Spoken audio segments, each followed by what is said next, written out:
नमस्कार दोस्तों, आज के वीडियो में हम जिस टॉपिक पर बात करने वाले हैं वो दुनिया के सबसे बड़े लोकतंत्र में हुए रीशफल के बारे में है। यह रीशफल कोविड-19 व इकोनॉमिक्स के चलते हुआ।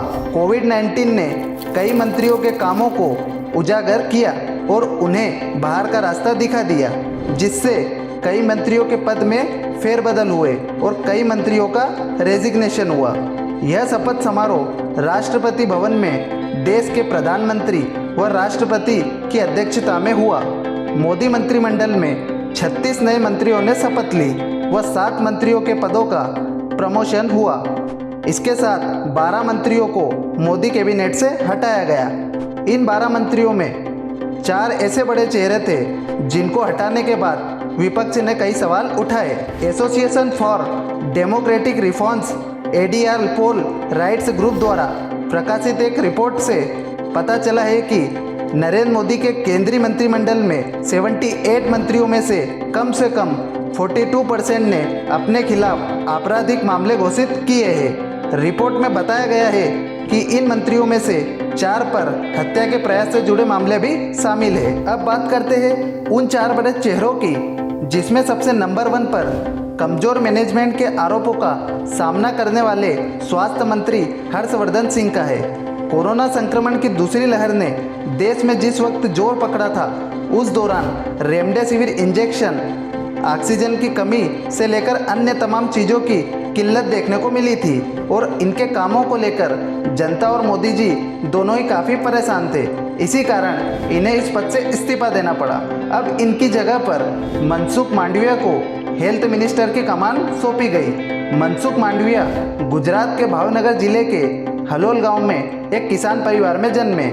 भाजपा में शामिल होने से पहले मनसुख मांडविया ने RSS की छात्र शाखा और ABVP के सदस्य के रूप में अपनी राजनीतिक यात्रा शुरू की। दूसरे नंबर पर नाम आता है एजुकेशन मिनिस्टर रमेश पोखरियाल निशंक का। इन्होंने स्वास्थ्य कारणों का हवाला देकर अपने पद से इस्तीफा दे दिया।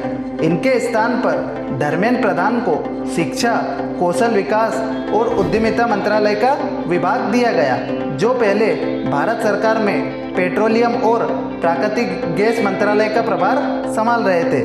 धर्मेंद्र प्रधान उड़ीसा के अंगुल जिले के तालचर से है। अब बात करते हैं लॉ मिनिस्टर रविशंकर प्रसाद के बारे में। रविशंकर प्रसाद टूलकिट मामले को लेकर ट्विटर पर बहुत ट्रोल हुए थे, जिसके कारण इनसे लॉ मिनिस्टर का पदभार छीन लिया गया और इनकी जगह पर किरेन रिजिजू को नए कानून मंत्रालय का पदभार दिया गया। किरेन रिजिजू अरुणाचल प्रदेश से है। चौथे नंबर पर बात करते हैं सूचना एवं प्रसारण मंत्री प्रकाश जावड़ेकर के बारे में, जिन्हें हटाकर इनके स्थान पर अनुराग ठाकुर को देश का नया सूचना एवं प्रसारण मंत्री बनाया गया। बीजेपी के युवा तेज तर्राट चेहरा अनुराग ठाकुर को युवा विकास मंत्रालय की जिम्मेदारी मिली है। इसके बाद कई मंत्रियों के पदों में फेरबदल भी हुए, कई मंत्रियों को अतिरिक्त पदभार भी दिया गया। इसके बाद जिन चेहरों को मोदी कैबिनेट से हटाया गया, उनमें ये नाम शामिल है: संतोष गंगवार, बाबुल सुप्रियो, सदानंद गौड़ा, रतन लाल कटारिया,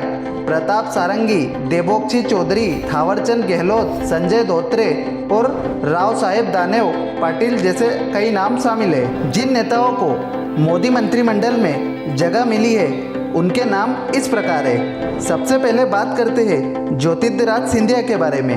ज्योतिरादित्य सिंधिया राजघराने से बिलोंग करते हैं। ज्योतिरादित्य सिंधिया बीजेपी के एक सबसे ताकतवर नेता है, जिन्हें मोदी कैबिनेट में सिविल और एविएशन मिनिस्टर के पद से नियुक्त किया गया है। इसके बाद दूसरे नंबर पर जिसका नाम आता है वो है अश्विनी वैष्णव, जिन्हें अब रेल मंत्री व सूचना प्रौद्योगिकी मंत्रालय की जिम्मेदारी सौंपी गई है। इसके पहले पीयूष गोयल इस पद पर कार्यरत थे, जिन्हें अब टेक्सटाइल व कॉमर्स एंड इंडस्ट्री पद की जिम्मेदारी सौंपी गई है। इसके बाद नंबर 3 पर है भूपेंद्र यादव, जिन्होंने श्रम और रोजगार मंत्री व पर्यावरण, वन और जलवायु परिवर्तन के रूप में कार्यभार संभाला।